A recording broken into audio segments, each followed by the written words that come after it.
going on, everybody?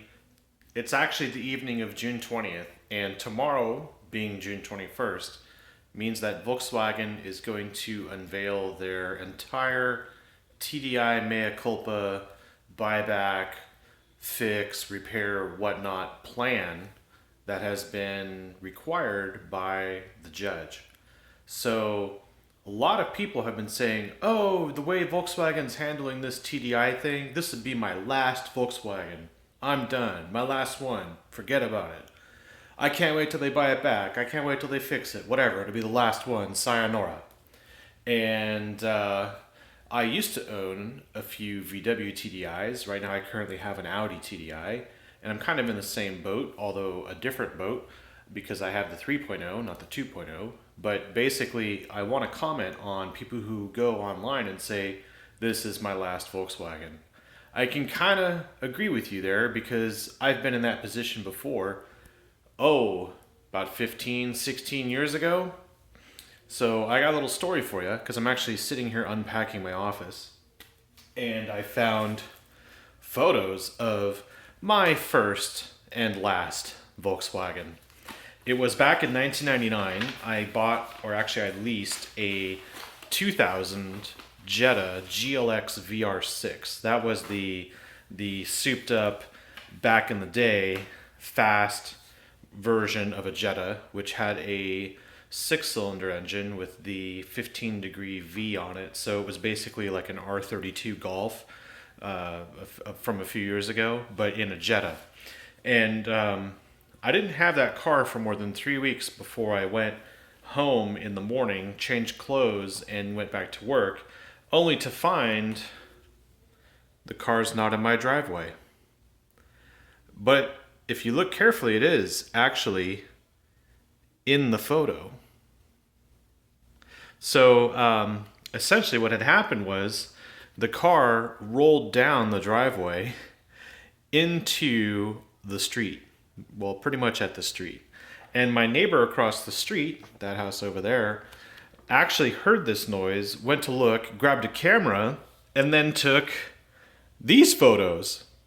This is my new car rolling down the driveway and hitting the fence post. And that's not any fence post. That is the size of a telephone pole.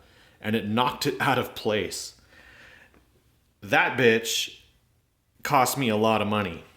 Basically, it knocked the fence out of place. The trunk was damaged. The taillights are damaged, meaning it's undrivable. So I had it towed to a Volkswagen dealer that I bought it from 3 weeks prior.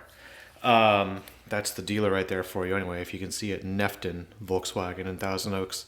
I'm surprised they're still around based on the way they handled my situation. But I had the car towed thinking that something was wrong with the parking brake.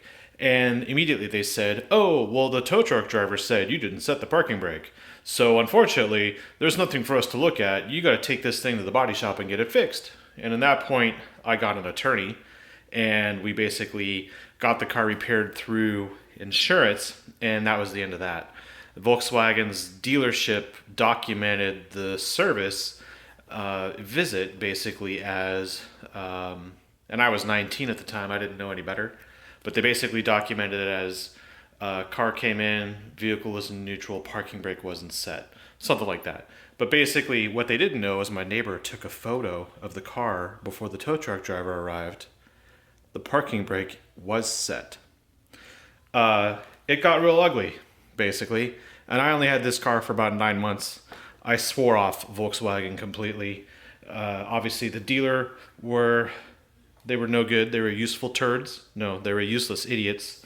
And, Volkswagen Corporate really couldn't help me because the dealer screwed me over. And that's basically the story, is that experience made that my last Volkswagen. And somehow, 10 years later, in 2009, I bought another Volkswagen.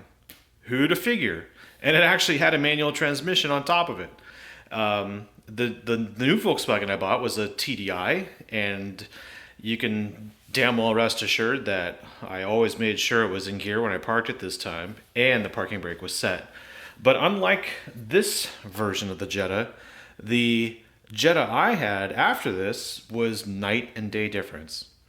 And so this is the whole point of my video and the whole point of saying my last Volkswagen about you bitter TDI owners is that I understand your pain completely. I really, really do. Okay?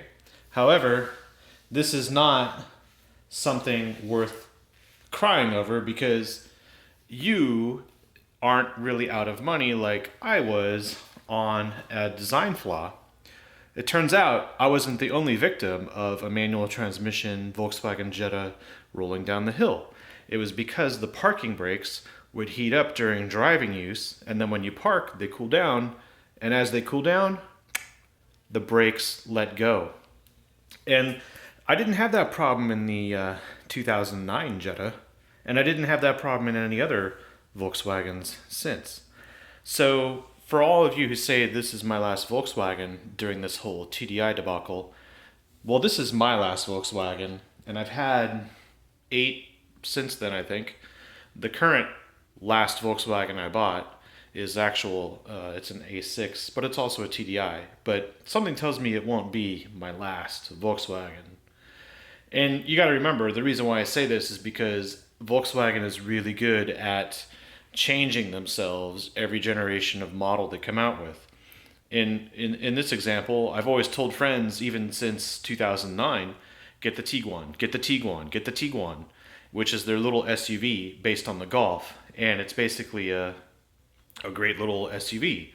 And just this year, it ended up being their best-selling year for the Tiguan, which is ironic because next year's Tiguan, which is already on sale in Europe, is going to be drastically different. So it's with my experience on how Volkswagen completely changes themselves with every generation that even if you are a current TDI owner and you swear this is your last Volkswagen, I highly doubt it. So keep this experience in mind for when you get your buyback offer or your repair offer, because my only concern here is if you don't go for the buyback, how is the dealer going to fix it properly? That would be my only concern. Are they going to fix it at factory level spec, or are they just going to totally cannibalize it and sabotage it and get you to buy another one anyway? That's all obviously speculative, and I don't really like going there because obviously it takes a lot of mechanics, takes a lot of training, and it's a very good career for some of these people. But at the same time, it's not worth writing off your VW unless this has happened to it. And it's not worth getting into a hissy fit or a bitch fest about how upset you are with Volkswagen's handling of your TDI when I've been there, done that with this Jetta. And I've gone back to the brand and I've had cars that were kind of flops like the A4. But essentially, I'm obviously not apologizing for Volkswagen, but what I'd like you to do is take this as food for thought. Is this really going to be your last Volkswagen? Or are you able to swallow a little bit of a bitter pill and wait for something better to come along and maybe stick with the brand? That's up to you, but thanks for watching.